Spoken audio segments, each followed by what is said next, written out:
Good evening to everyone. Am I audible? Okay. So it is indeed a great pleasure to be here to address and give some inputs about some of the thoughts on how we can peacefully coexist in a diversified, multi-religious community like India. And I should appreciate the initiative taken by the Cultural House of the Islamic Republic of Iran for taking this sort of a venture. This is how a nation which is having a place in another country like an embassy or a high commission should be doing, and really educate people, integrate people, make people to network. So I appreciate the initiative taken by all the people, and I'm really thankful to particularly to Zakir, who has invited me for this program. And my presentation is not going to be a structured presentation. I'll be just giving my thoughts, and maybe you can ask questions, and later I will be in a position to answer. That would be really wonderful. But let me first put my thoughts across. See, God did not create any religion. In the Garden of Eden, He didn't create any religion. Garden of Eden was religionless. But it was only the human beings who created the religion. See what happens when God arises some leaders in the society. People think, or the followers of the people think, that he is a representative of God and a religion is really made out of him. See, Moses was leading the people because the people were under bondage in Egypt.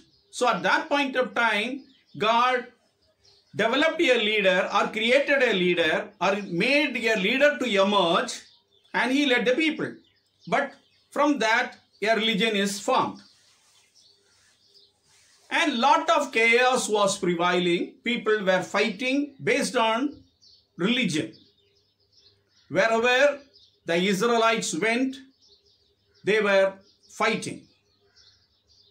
So, then when you fight, then the counter fight also comes in. At that point of time, as I said, God send or create or make people to emerge to lead the people. That is the time Christ comes in. Jesus comes in the picture, and he wanted to integrate people and bring peace. That is why his central message of Jesus is peace and kingdom of God. In the kingdom of God, he has not said that only followers of me will have a seat. He said everyone will be part of the kingdom of God. So whether he is a Jew, whether he is a Gentile, whether he is a Roman, whether he is a Greek or a Zoroastrian, whoever, he will have a place. That is the message Jesus was preaching. And also, most of the time, people were fighting for the religious places. Most of the time, people were fighting for the hold on the religious places. And that is why Jesus said, the temple of God is within you. That means God resides in your heart. Not in the mandir, not in the church, not in the masjid. He resides in our heart. So that is the central message that Jesus was trying to give to his followers. And also, he also said, people were asking, how do I inherit the kingdom of God? Then he gave a commandment. The commandment is, love thy neighbor as you love yourself. Then who is my neighbor? The question comes. So he always explains things through parables. So in the form of a parable, he explains that he is taking people to the final judgment. And he says that when I was in the prison, you came and saw me. When I was hungry, you fed me. When I was thirsty, you gave me water to drink. When I was in the hospital, you came and saw me. And the followers were asking, Lord, when did we serve you? We never came and saw you in a prison or a hospital, or we didn't feed you, or we didn't give you water to quench your thirst. Then he said, whenever you feed someone who is in need, you are feeding me. Whenever you are standing with the people who are less privileged, you are standing with me. So, in other words, indirectly, he was hinting, see the God in other person. See the God in other person was the central message of Jesus. And what happens? And after he went, a religion was formed on, the followers of Jesus has formed a religion. Now when a religion is formed, it becomes a corporate entity. You want to hold position of some places. And as a result, the crusade was not initially between the Muslims and the Christians. It is between the Greek Muslims, the Orthodox Christians and the Roman Catholics.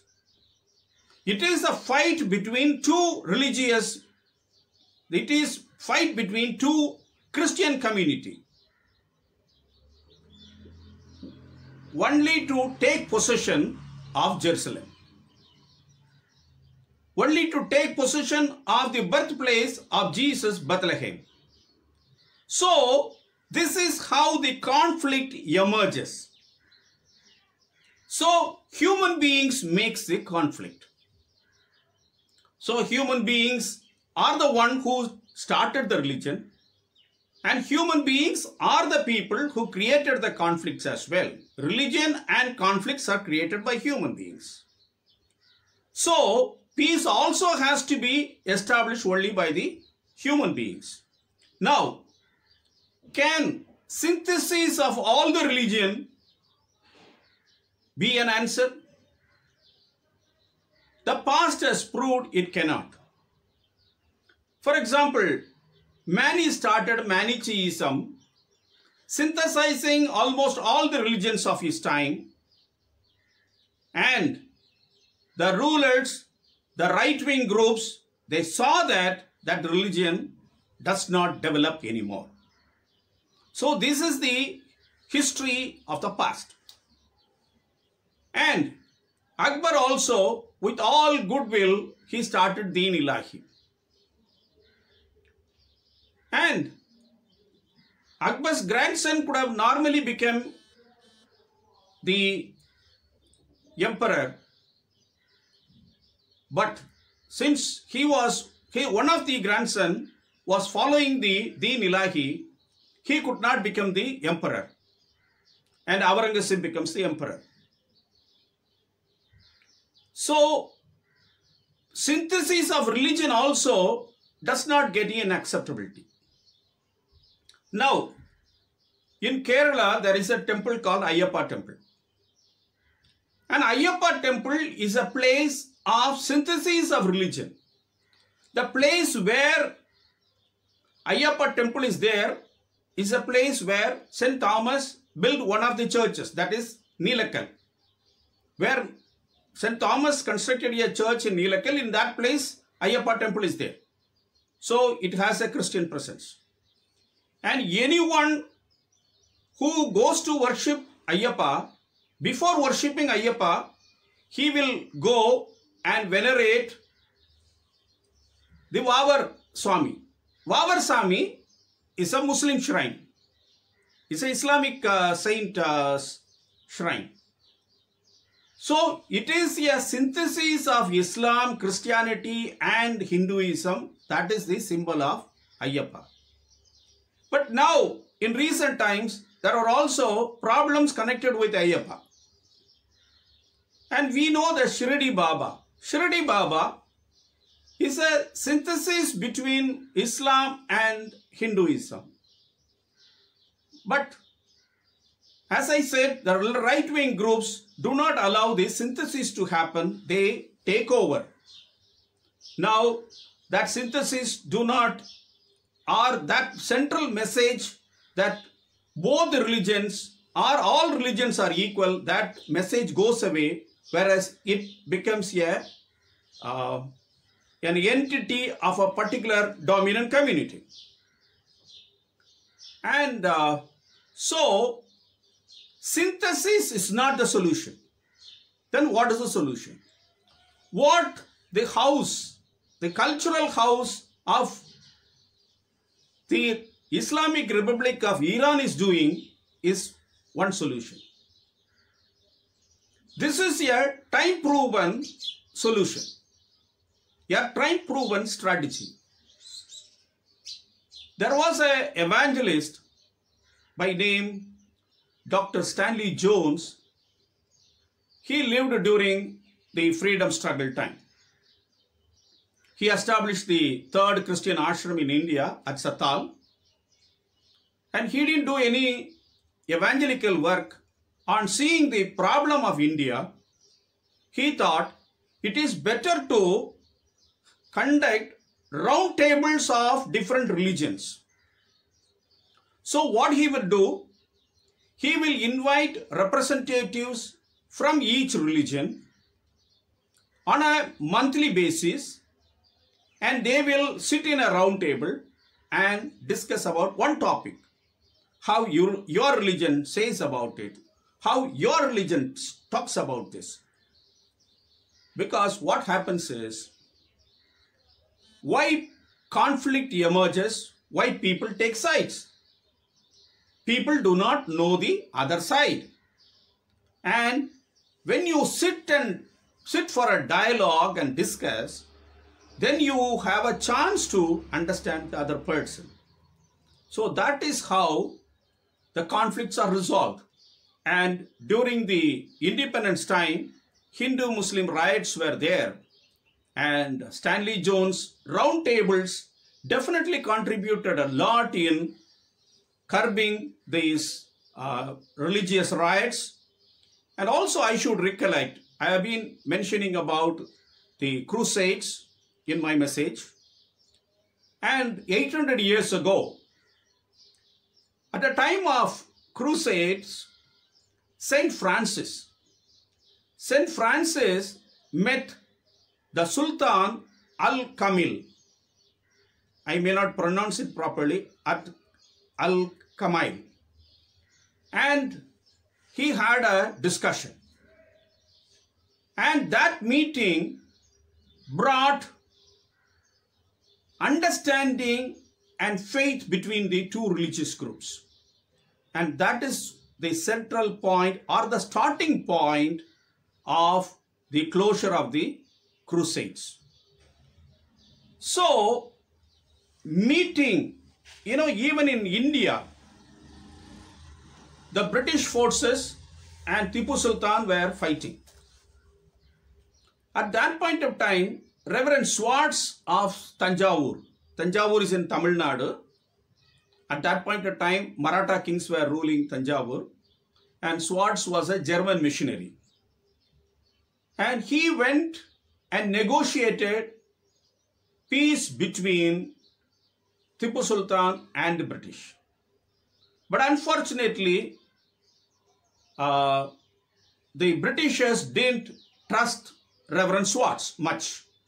As a result, again the war happened and Tipu Sultan was slain. So, discussion, dialogue is the only solution. Now, I come from Tamil Nadu and in my briefing also, or about my bio briefing, you mentioned that I'm a Dravidian activist. So I would like to tell something from that, because how religions can really coexist and contribute for a peaceful society in India. See, Dravidian is not a linguistic or a racial identity. It surpasses both. It is basically a belief system and a lifestyle. And what are these lifestyle and belief system? There are two things. One is, there are two couplets. I'll just mention in the actual language, Tamil, then I will translate.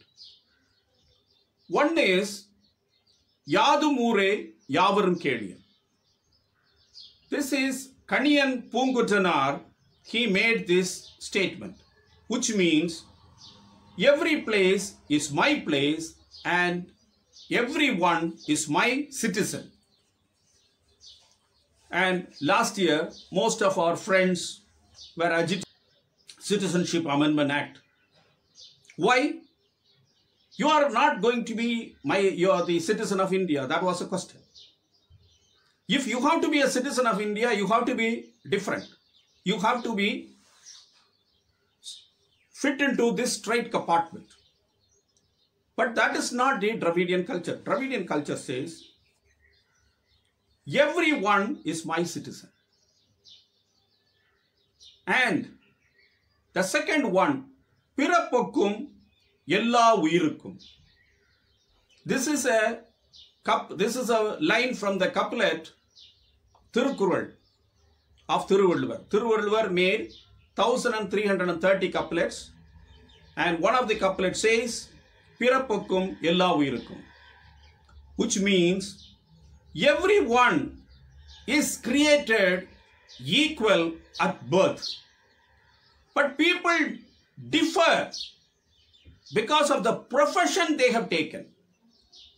So, God has created everyone equal, and there is no difference between them. And once we die, we are not going to take our positions or earthly possessions. So, these are the fundamental principles of Dravidianism. So, this Dravidianism can play a vital role in bringing the religious groups and bring peace in India. So, thank you so much. I respect the divine in everyone. Thank you for inviting me.